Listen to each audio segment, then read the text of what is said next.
प्रिय छात्रों, 10वीं कक्षा के दूसरे गद्य पाठ गिल्लू पाठ में आप सभी का स्वागत करते हुए मेरा नाम हालवी महबूब अली, मैं श्री लिंगप्पा बसप्पा कपूर प्रौढ़शाला देवी वसूर हावेरी तहसील हावेरी जिला में पिछले 4 वर्षों से हिंदी शिक्षक के रूप में कार्य कर रहा हूँ।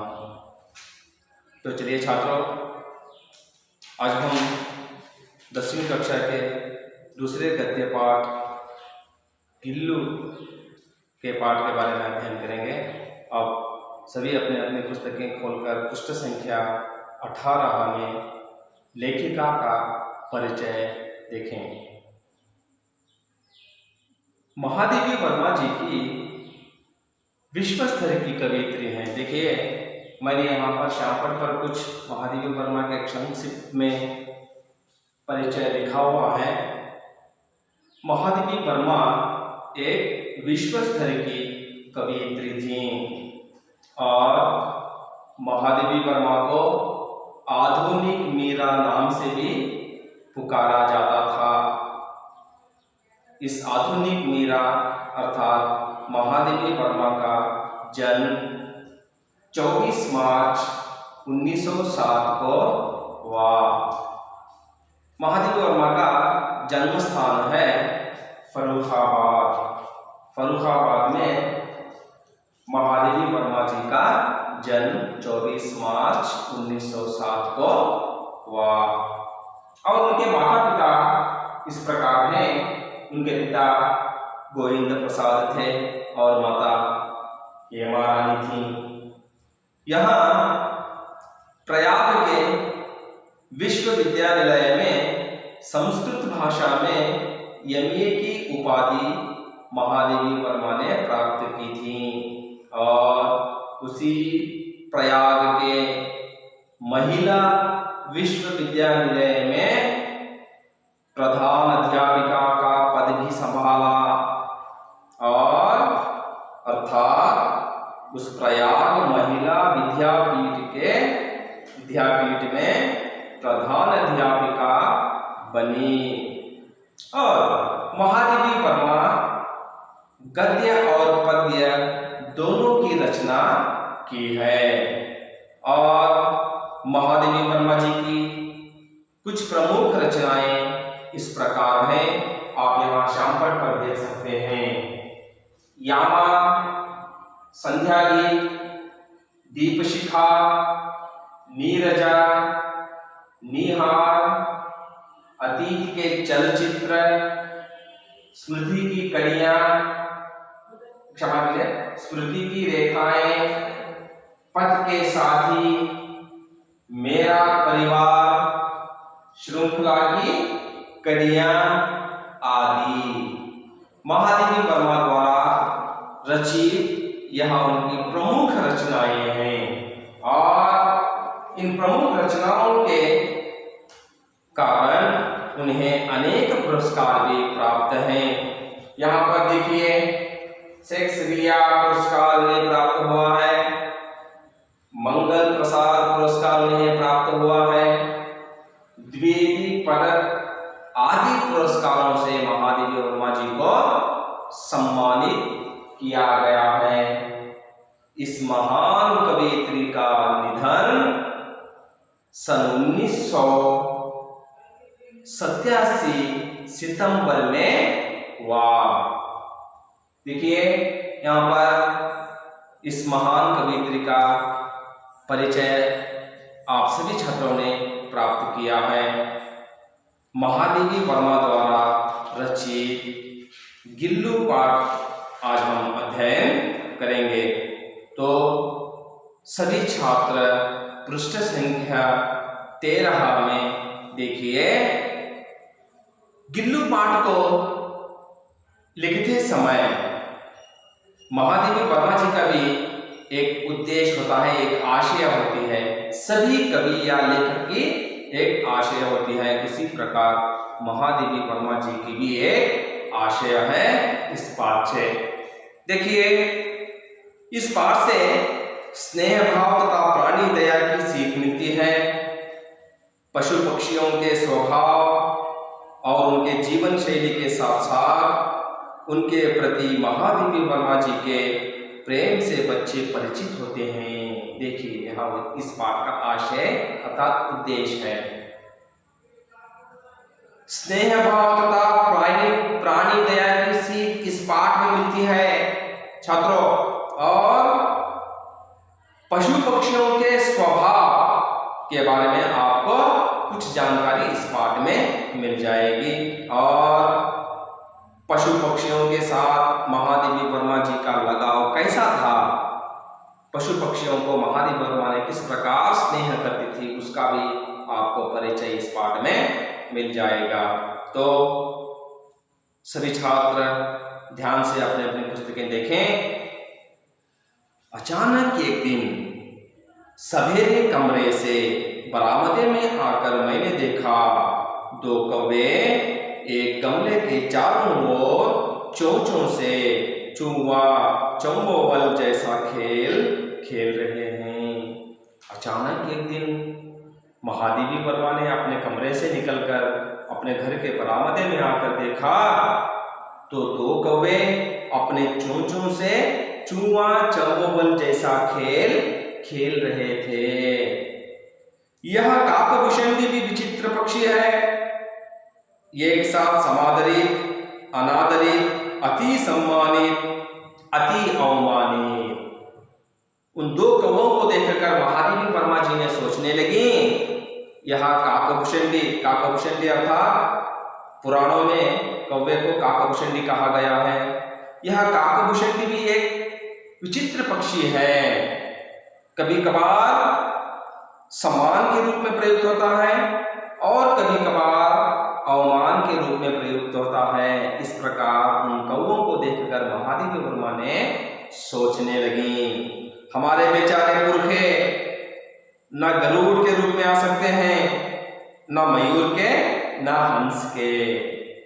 हमारे बेचारे पुरखे अर्थात इसका पूर्वज, जो हमारे दादा परदादा जो होते हैं, पूर्वज जो होते हैं, उनको पुरखे कहते हैं। हमारे जो पुरखे न तो मयूर के रूप में आ सकते हैं अर्थात ये कौवे, ये जो काकभूषणी के बारे में ही यहाँ महादेवी वर्मा ने बरामदे में खड़े होकर सोच रहे हैं, क्योंकि उनको 2 कौवे दिखाई दिए। वहीं पर ठहरकर, वहीं पर रुककर महादेवी वर्मा ने उन 2 कौवों के बारे में सोचने लगी। यह सोचने लगी, हमारे बेचारे पुरखे न गरुड़ के रूप में आ सकते हैं और ना मयूर के रूप में आ सकते हैं और ना ही हंस के रूप में आ सकते हैं। यह कौवे के रूप में ही रहेंगे और उन्हें पितरपक्ष में हमसे कुछ पाने के लिए काक बनकर ही अवतीर्ण होना पड़ता है। देखिए,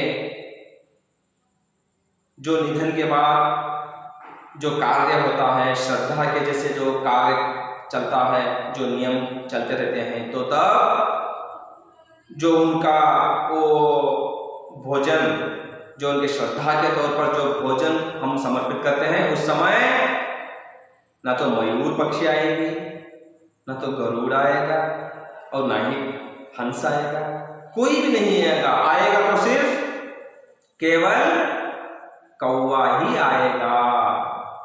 जो हम कहते हैं पिंड, कन्नड़ में जो कहते हैं, हाँ, उस समय कौवा ही आकर उस भोजन को, उस आहार को खाएगा। तो तब हमें कौवा क्या हो गया? सम्मानित के रूप में प्रयुक्त हुआ। तो हम तब उस समय कौवे को सम्मान करते हैं। और देखिए, इतना ही नहीं, हमारे दूरस्थ प्रियजनों को भी अपने आने का मधुर संदेश इनके कर्कश स्वर में ही देना पड़ता है। देखिए, हमारे जो प्रियजन, हमारे जो रिश्तेदार, हमारे जो संबंधी जो दूर गांव से आते हैं, तो उनका संदेश भी कौवे अपने कर्कश स्वर में ही हमको देते हैं, अपने कर्कश ध्वनि से ही हमें बताते हैं कि आपके दूरस्थ आने वाले हैं। और दूसरी ओर हम कौवा और काऊ काऊ करने को अवमानना के अर्थ में ही प्रयुक्त करते हैं। तो और एक ओर दूसरी ओर हम सोचेंगे तो यदि कौवा काऊ काऊ कहने लगा तो हम क्या सोचेंगे? अवमानना की दृष्टि में ही सोचेंगे। देखिए कौवा यहाँ एक जगह सम्मानित हो गया और दूसरी जगह अवमानित हो गया। इसी तरह काकभूषणी एक विचित्र पक्षी है। किसने कहा? कवयित्री महादेवी वर्मा जी ने कहा। मेरे काक पुराण के विवेचन में अचानक बाधा आ पड़ी, क्योंकि गमले और दीवार की संधि में छिपे एक छोटे से जीव पर मेरी दृष्टि रुक गई। महादेवी वर्मा जी के काक पुराण में क्या हो गई? बाधा आ गई, रुकावट आ गई। क्यों? उनकी दृष्टि कौओं से हटकर, कौओं से अलग होकर दीवार और गमले के संधि में पड़े एक छोटे जीव पर पड़ी, तो वहां काक पुराण पर उन्हें बाधा आ गई।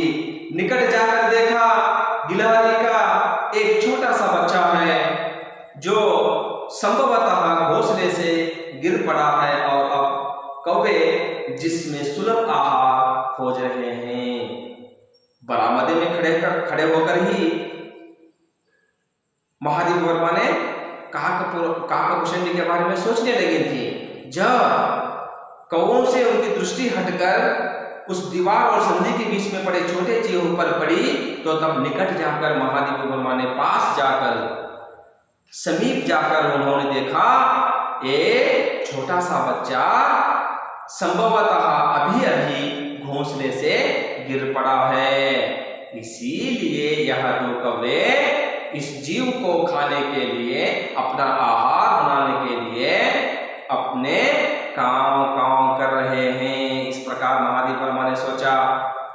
काकाद्वय की चोंचों के दो घाव उस लघु प्राण के लिए बहुत थे, अतः वह निश्चेष सा गमले से चिपका पड़ा था। 2, 3, 4 चोंचों से जो कौवे उस छोटे जीव को चोंचा था, यानी चोट पहुंचाई थी, उन्हीं 2, 3 छोटे घाव ही उस छोटे जीव को बहुत थे।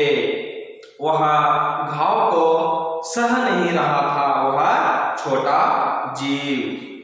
सबने कहा कौवे की चोंच का घाव लगने के बाद यह बच नहीं सकता, अतः इसे ऐसे ही रहने दिया जावे। महादेवी वर्मा के घर में रहने वाले सभी सदस्यों ने कहा, देखिए अब यह जीव नहीं बचेगा, क्योंकि वो 2 कौवे इस छोटे जीव को अपने चोंचों से घाव कर डाला है, इसलिए यह जीव अब नहीं बच पाएगा, अतः इसे वहीं पर छोड़ दीजिए। इस प्रकार महादेवी वर्मा के घर में रहने वाले अन्य सभी सदस्यों ने कहा, परंतु मन नहीं माना। उसे हौले से उठाकर अपने कमरे में लाई, फिर रुई से रक्त पोंछकर घाव पर पेंसिलिन का मरहम लगाया, परंतु महादेवी वर्मा का मन नहीं माना। महादेवी वर्मा ने उस जीव को वहीं पर नहीं छोड़ा, हौले से उस जीव को उठाकर अपने कमरे में लाई और फिर रुई से उस जीव का रक्त पोंछा और घाव पर पेंसिलिन का मरहम लगाया। कई घंटे के उपचार के उपरांत उसके मुंह में एक बूंद पानी टपकाया जा सका। कुछ घंटे के बाद उस छोटे जीव के मुंह में 2, 3, 4 बूंद पानी टपकाया जा सका और 2, 3 बूंद पानी पिलाया गया। तीसरे दिन वह इतना अच्छा आश्वस्त हो गया कि मेरी उंगली अपने 2 नन्हे पंजों से पकड़कर नीले कांच के मोतियों जैसी आंखों से इधर उधर देखने लगा। देखिए ऐसे ही उस छोटे जीव को उपचार करते करते महादेवी वर्मा ने सिर्फ केवल 3-4 दिन में उस जीव को इतना स्वस्थ कर दिया कि 4वें दिन या 5वें दिन वह छोटा जीव महादेवी वर्मा जी की दो अपने उंगलियों पकड़कर चलने लगा, अर्थात स्वस्थ हो गया। 3-4 मास में उसके स्निग्ध रोएं, छप्पेदार पूंछ और चंचल चमकीली आंखें सबको विस्मित करने लगीं। उसी तरह महादेवी वर्मा जी ने उस जीव को इस प्रकार पाला कि 3-4 मास के बाद, 3-4 महीने के बाद वह जीव इतना स्वस्थ और अच्छा हो गया कि उसकी स्निग्ध रुएं अर्थात आप देख सकते हैं गिलहरी को, उसके रुएं कितने स्निग्ध होते हैं, लंबे लंबे होते हैं और छप्पेदार पूंछ, जैसे ही उसकी पूंछ कैसी होती है, छप्पेदार अर्थात अधिक छप्पा जैसी उसकी पूंछ होती है और चंचल चमकीली आंखें, गिलहरी की आंखें चंचल चमकती रहती है। उस प्रकार चंचली चमकीली आंखों से, छप्पेदार पूंछ से और स्निग्ध रुओं से महादेवी वर्मा के घर में रहने वाले सभी सदस्यों को वह जीव आश्चर्यचकित करने लगा, आश्चर्य करने लगा, विस्मित करने लगा। हम उसे गिल्लू कहकर बुलाने लगे। तब महादेवी वर्मा और उनके घर में रहने वाले सभी सदस्य इस छोटे जीव को, गिलहरी के बच्चे को किस नाम से पुकारने लगे? गिल्लू नाम से पुकारने लगे। मैंने फूल रखने की एक हल्की डलिया में रुई बिछाकर उसे तार से खिड़की पर लटका दिया।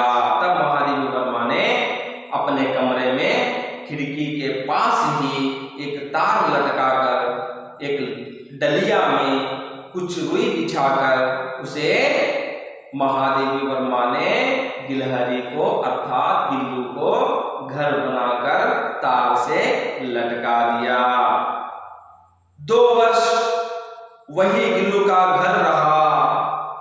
2 वर्ष तक वह गिल्लू वहीं पर उस डलिया में अपना घर बना लेकर रहा। वह स्वयं हिलाकर अपने घर में झूलता और अपने कांच के मंदों सी आंखों से कमरे के भीतर और खिड़की से बाहर न जाने क्या देखता समझता रहता था। कभी कभार स्वयं उस झूले में झूलता रहता था और खिड़की के बाहर देखते न जाने क्या सोचता रहता था। उसी प्रकार वह गिल्लू उस डलिया में झूलता रहता था, परंतु उसकी समझदारी और कार्यकलाप पर सबको आश्चर्य होता था।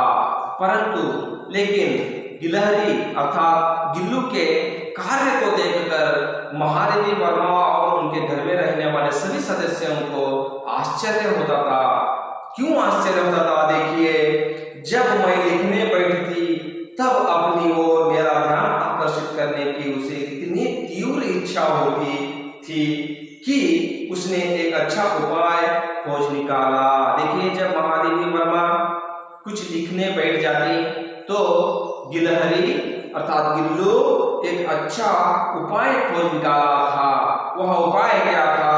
देखिए, वह मेरे पैर तक आकर सर से पर्दे पर चढ़ जाता और फिर उसी तेजी से उतरता। गिल्लू जब महादेवी वर्मा ने लिखने बैठती तो तब सर से आकर अर्थात डलिया से उतरकर आकर महादेवी वर्मा के पैर चढ़कर उसी तेजी से सरल से उतरकर किसी जगह जाकर छिप जाता था और उतर जाता था।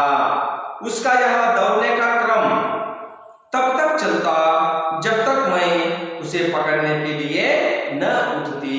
देखिए, वह बहुत ही चालाक जीव था गिल्लू। वह काम तब तक करते रहता था जब तक स्वयं महादेवी वर्मा उसे पकड़ने के लिए न उठती। महादेवी वर्मा स्वयं उठकर उसे पकड़ना वह चाहता था। और कभी मैं गिल्लू को पकड़कर एक लंबे लिफाफे में इस प्रकार रख देती थी कि उसके अगले 2 पंजों और सिर के अतिरिक्त सारा लघु गाल लिफाफे के भीतर बंद रहता।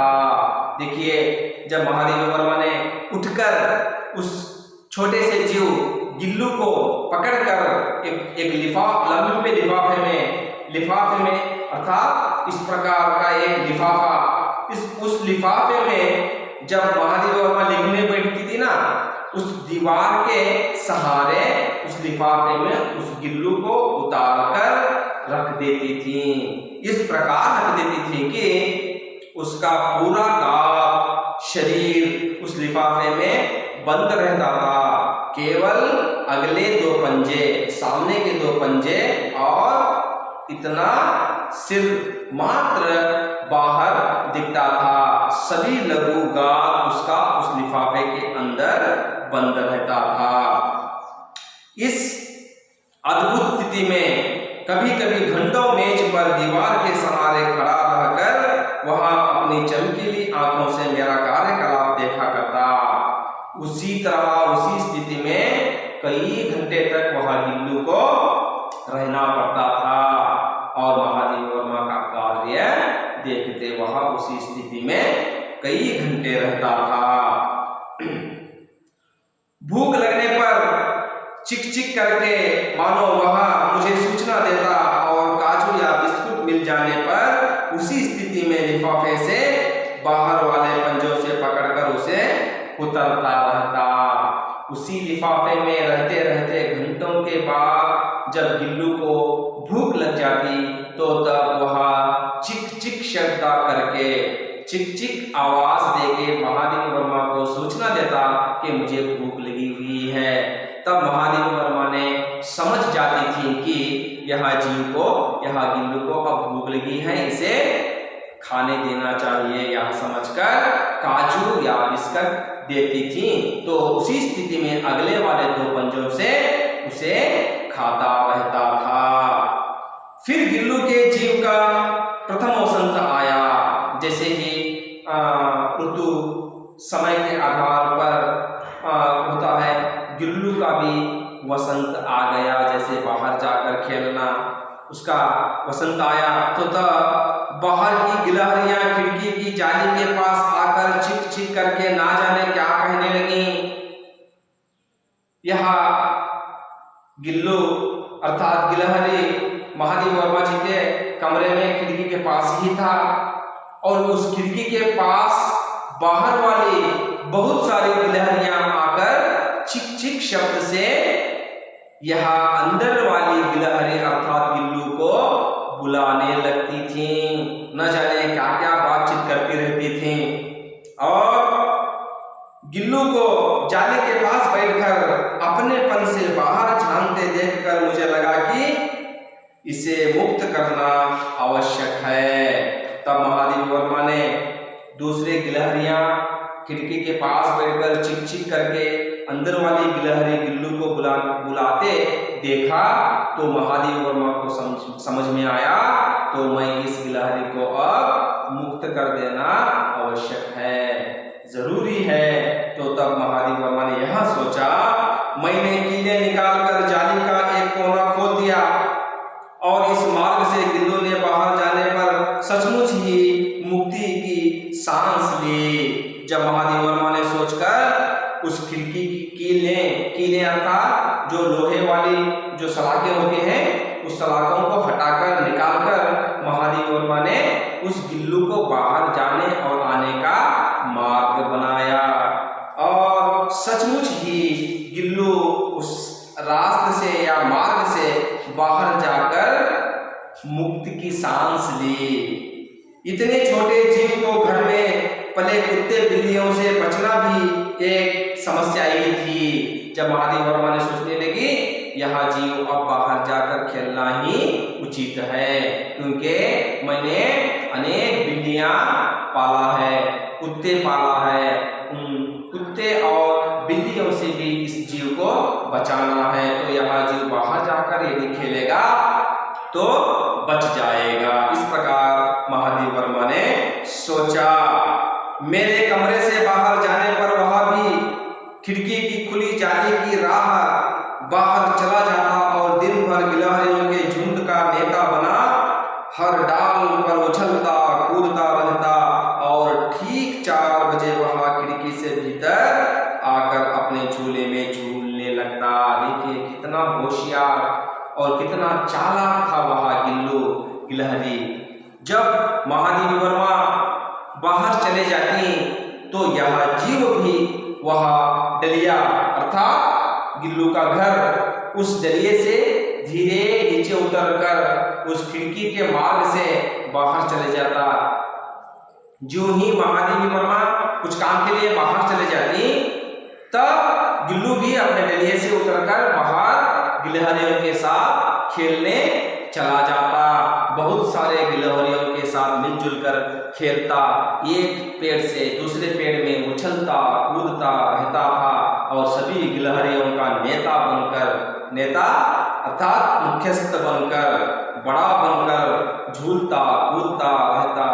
और ठीक शाम 4 बजे उसी खिड़की के मार्ग से अंदर आकर अपने डलिया में झूले में झूलने लगता। देखिए कितना चालाक और होशियार वह गिल्लू का बच्चा था। और मुझे चौंकाने की इच्छा उसमें न जाने कब और कैसे उत्पन्न हो गई थी। और महादेवी वर्मा जी को चौंकाने के लिए, घबराहट करने के लिए गिल्लू का बच्चा एक उपाय खोज निकाला था और एक आशा रखता था। क्या आशा रखता था? कभी फूलदान के फूलों में छिप जाता, कभी पर्दे के चुन्नट में और कभी सोनजूही की पत्तियों में। जब महादेवी वर्मा अपने कमरे में आती तो झूला में देखती तो झूले में वह नहीं रहता था, क्योंकि महादेवी वर्मा को चौंकाना है। यह सोचकर कभी पर्दे के चुन्नट में छिप जाता, कभी सोनजूही के पत्तियों में छिप जाता और कभी फूलों के फूलदान में छिप जाता था। महादेवी वर्मा इस गिल्लू के बच्चे को ढूंढकर क्या हो जाती थी? आश्चर्य हो जाती थी, घबराहट हो जाती थी, चौंकाने के लिए इसमें तीव्र इच्छा हो जाती थी। किसमें? गिल्लू में। मेरे पास बहुत से पशु पक्षी हैं और उनका मुझसे लगाव भी कम नहीं है। मैंने स्वयं यहाँ पर महादेव वर्मा बता रहे हैं, मैंने अपने घर में बहुत सारे पशु पक्षियों को पाला पोसा है, लेकिन सभी पक्षियों को मैं क्या करती हूँ? प्यार करती हूँ और उन पशु पक्षियों से मेरा साथ लगाव है। परंतु उनमें से किसी को मेरे साथ मेरी थाली में खाने की हिम्मत हुई है, ऐसा मुझे स्मरण नहीं आता। उन सभी पशु पक्षियों में से मेरे साथ मेरे खाने के थाली में बैठकर खाने का काम किया है तो मुझे याद नहीं है, अर्थात वैसा पशु पक्षी कोई भी नहीं है। यहाँ महादेवी वर्मा ने सोचने लगी, गिल्लू उनमें अपवाद था, लेकिन यहाँ एक छोटा गिलहरी का बच्चा गिल्लू उन सभी पशु पक्षियों में से भिन्न था, अपवाद था। अर्थात कैसे था?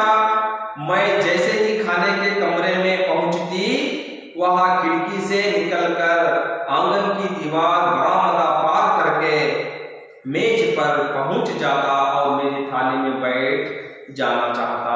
देखिए जैसे ही महादेवी वर्मा खाने के लिए टेबल पर बैठ जाती, रसोई घर में पहुंच जाती, तो यह गिल्लू घर के बाहर जब बरामदे में होता तो बरामदे से ही दौड़कर आ जाता और घर के बाहर पेड़ पर होता तो पेड़ में से ही दौड़कर अंदर चले आ जाता।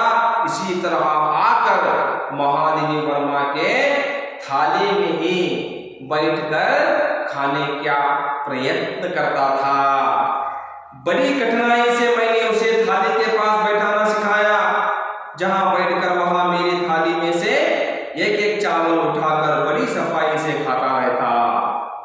बहुत कठिनाई से महादेवी वर्मा जी उस गिल्लू को थाली के बाहर बैठकर खाना सिखाया और थाली के पास बैठकर एक एक चावल का दाना अपने छोटे छोटे पंजों से वह इतनी सफाई से खाता रहता था। काजू उसका प्रिय खाद्य था और कई दिन काजू न मिलने पर वह अन्य खाने की चीजें या तो लेना बंद कर देता था या झूले से नीचे फेंक देता था। देखिए, वह गिल्लू का प्रिय खाद्य क्या था? काजू था। यदि कुछ दिन महादेवी वर्मा उसे काजू न देती तो वह अन्य पदार्थ खाना बंद कर देता था, या तो आप उसके झूले में रख देती तो वह नीचे फेंक देता था, नहीं खाता था।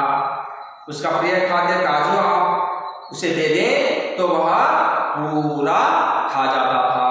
अगर अन्य चीजें गिल्लू को आप दे देते तो वह नहीं खाता था या तो नीचे फेंक देता था। उसी बीच मुझे मोटर दुर्घटना में आहत होकर कुछ दिन अस्पताल में रहना पड़ा। देखिए, उसी समय महादेवी वर्मा और इस गिल्लू के लगाव के समय में एक महादेवी वर्मा को मोटर दुर्घटना हो जाती है। उस मोटर दुर्घटना में महादेवी वर्मा को आहत पहुंचती है। घायल होकर कुछ दिन के लिए अस्पताल में ही रहना पड़ता है। उन दिनों जब मेरे कमरे का दरवाजा खोला जाता, गिल्लू अपने झूले से उतरकर दौड़ता और फिर किसी दूसरे को देखकर तेजी से अपने घोंसले में जा बैठता। उन दिनों जब महादेवी वर्मा अस्पताल में रहती थी तब महादेवी वर्मा के घर में रहने वाले अन्य सदस्य महादेवी वर्मा जी का कमरा का दरवाजा खोला तो गिल्लू सर से उतरकर अर्थात झूले से उतरकर दौड़ आ जाता और किसी दूसरे व्यक्ति को देखकर फिर से दौड़कर अपने झूले में जाकर बैठ जाता था। देखिए कितना लगाव। यदि महादेवी वर्मा होती तो खुशी से उनके पैर पर चढ़ जाता था और उनको चौंकाने के लिए फूलदान के फूलों में छिप जाता था, कभी पर्दे के चुन्नट में छिप जाता था, कभी सोनजूही की पत्तियों में छिप जाता था। अर्थात किसी दूसरे व्यक्ति को देखकर यहाँ गिल्लू क्या कर रहा है, फिर उसी उदासी के साथ जाकर अपने झूले में बैठ रहा है। और सब उसे काजू दे जाते हैं, परंतु अस्पताल से लौटकर जब मैंने उसके झूले की सफाई की तो उसमें काजू भरे मिले, जिनसे ज्ञात होता था कि वह उन दिनों अपना प्रिय खाद्य कितना कम खाता रहा। देखिए, जब एक दिन स्वस्थ होकर महादेवी वर्मा ने अस्पताल से डिस्चार्ज होकर अस्पताल से सीधा अपने घर पहुंचने के बाद महादेवी वर्मा ने उस गिल्लू के झूले की सफाई की तो तब उस झूले में बहुत सारे काजू मिले। किन्हें? महादेवी वर्मा जी को। अर्थात जब महादेवी वर्मा जी को उनके संबंधी, उनके रिश्तेदार बात करने के लिए आते तो उन्हें सभी को मालूम था कि महादेवी वर्मा ने अपने घर में बहुत सारे पशु पक्षियों को पाला है। इस कारण से वह संबंधी उन पशु पक्षियों के लिए कुछ ना कुछ खाने के लिए वस्तुएं लाते थे। उसी प्रकार गिलहरी को भी, गिल्लू को भी काजू लाते थे। तो तब गिलहरी, गिल्लू काजू उसके झूले में डाला जाता तो वह महादेवी वर्मा के अनुपस्थिति में अपने प्रिय खाद्य काजू को भी बिल्कुल कम खाया है। यह देखकर महादेवी वर्मा को बहुत ही मन में दुख होता है। ज्ञात होता है था कि वह उन दिनों अपना प्रिय खाद्य कितना कम खाता रहा। मेरी अस्वस्थता में वह तकिए पर सिरहाने बैठकर अपने नन्हे पंजों से मेरे सिर और बालों को हौले हौले सहलाता रहता। देखिए, जब महादेवी वर्मा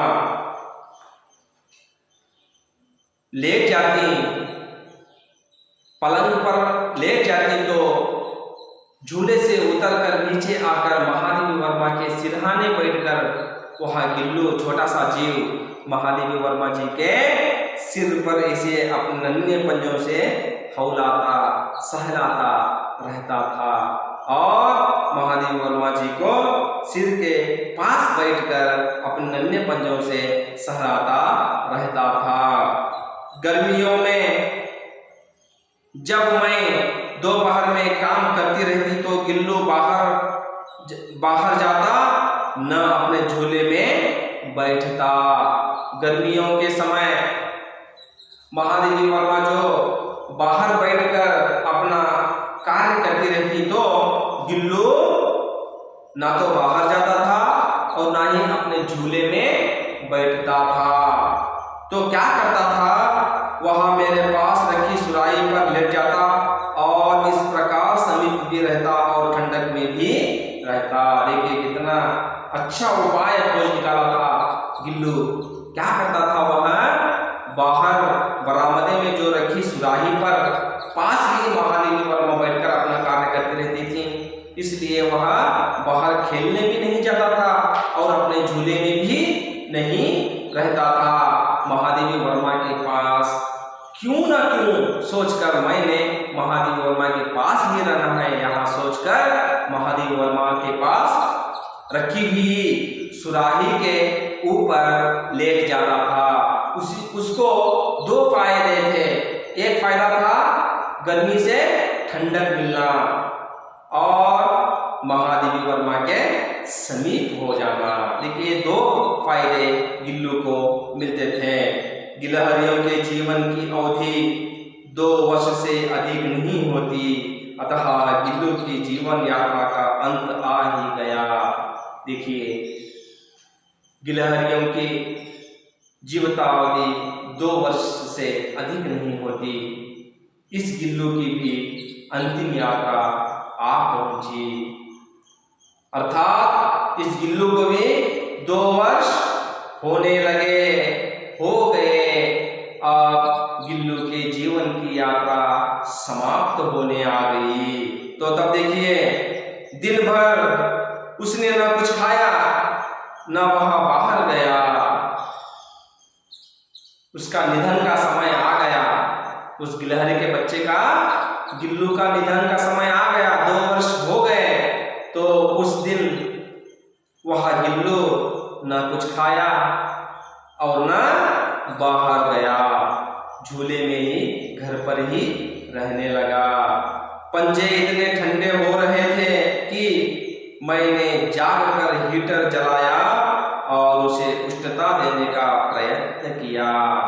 महादेवी वर्मा ने पूरी रात जागकर उस गिल्लू के पंजों को उष्णता देने की कोशिश की, प्रयत्न किया और उसके पंजे ठंडे होने लगे। परंतु प्रभात की प्रथम किरण के साथ ही वह चिरनिद्रा में सो गया। लेकिन जितना भी कोशिश करे, उसकी अंतिम यात्रा आने के बाद बहुत कोशिश की महादेवी वर्मा ने, परंतु वह सुबह की पहली किरण के साथ ही अपना जीव खो बैठा, अर्थात वह निधन हो गया। उसका झूला उतार कर रख दिया गया और खिड़की की जाली बंद कर दी गई है, परंतु गिलहरियों की नई पीढ़ी जाली के उस पार चिक चिक करती ही रहती है और सोनजूही खिलती ही रहती हैं। देखिए उसे जो महादेवी वर्मा ने अपने कमरे में झूला बनाया था, उस झूले को निकाल कर रख दिया गया और जाली को बंद कर दिया गया। खिड़की से जो जाली की थी महादेवी वर्मा ने, उस गिलहरी के बच्चे को बाहर जाने के लिए जो मार्ग बनाया था, उस मार्ग को बंद कर दिया गया और झूले को उतार कर रख दिया गया। और न जाने बाहर से और भी अनेक सारी गिलहरियां चिक चिक करके इस गिल्लू को, गिलहरी को बुलाने लगती थीं। उन्हें क्या पता यह गिल्लू मर गया है, इसका निधन हो गया है। वह गिलहरियाँ इस गिलहरी के बच्चे गिल्लू को बुलाने लगती थीं। और सोनजूही, यह सोनजूही एक सुगंधित पेड़ है, यह खिलता ही रहता है। सोनजूही की लता के नीचे गिल्लू की समाधि है। सोनजूही लता के नीचे, पत्ते के नीचे गिलहरी की समाधि की हुई है। महादेवी वर्मा ने क्यों किया है? इसलिए भी कि उसे वह लता सबसे अधिक प्रिय थी। इसलिए भी कि उस लघुगाथ का किसी वासंती दिन जूही के पिता छोटे फूल के रूप में खिल जाने का विश्वास मुझे संतोष देता है। इस प्रकार सोचकर महादेवी वर्मा ने उस सोनजूही लता के नीचे गिल्लू की समाधि की। यह सोचकर समाधि की कि सोनजूही लता उस जीव गिल्लू को बहुत प्रिय थी, अधिक प्रिय थी, इसलिए सोनजूही के लता के नीचे गिल्लू की समाधि की। और अपनी एक उद्देश्य से, यह उद्देश्य के साथ कि जब वह सोनजूही लता में फूल खिलेंगे तो मैं यह समझूंगी कि यह गिल्लू ही है। यह फूल को देखकर मैंने मेरे गिल्लू को याद करती हूँ। यह सोचकर दो फायदे से सोनजूही लता के नीचे गिल्लू की समाधि महादेवी वर्मा ने की। आप देख सकते हैं यहाँ पर श्यामपट पर मैंने इस पाठ में आए हुए कुछ शब्दों को लिखा हुआ है। विलोम शब्द है, दिन शब्द आया हुआ है, आप उसका विलोम रूप होगा रात। और निकट शब्द आया हुआ है, इसका विलोम रूप होगा दूर। और सुलभ शब्द आया हुआ है इस पाठ में, इसका विलोम रूप होगा कठिन। और बाहर शब्द आया हुआ है, इसका विलोम रूप होगा अंदर। और आवश्यक शब्द आया हुआ है इस पाठ में, इस आवश्यक शब्द का विलोम रूप होगा अनावश्यक। और इस पाठ में छोटे यानी छोटा इसका शब्द भी आया हुआ है, इसका होगा बड़ा अर्थात यानी बड़े। और कुछ शब्द यहाँ पर और भी बहुत सारे शब्द इस पाठ में आए हुए हैं।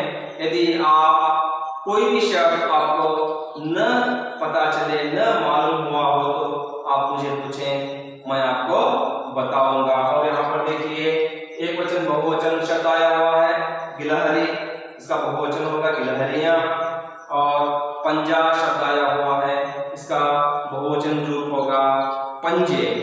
इस प्रकार इस पाठ आप सभी को मालूम हुआ होगा। आशा करता हूँ आप सभी को इस पाठ मालूम हुआ है। धन्यवाद।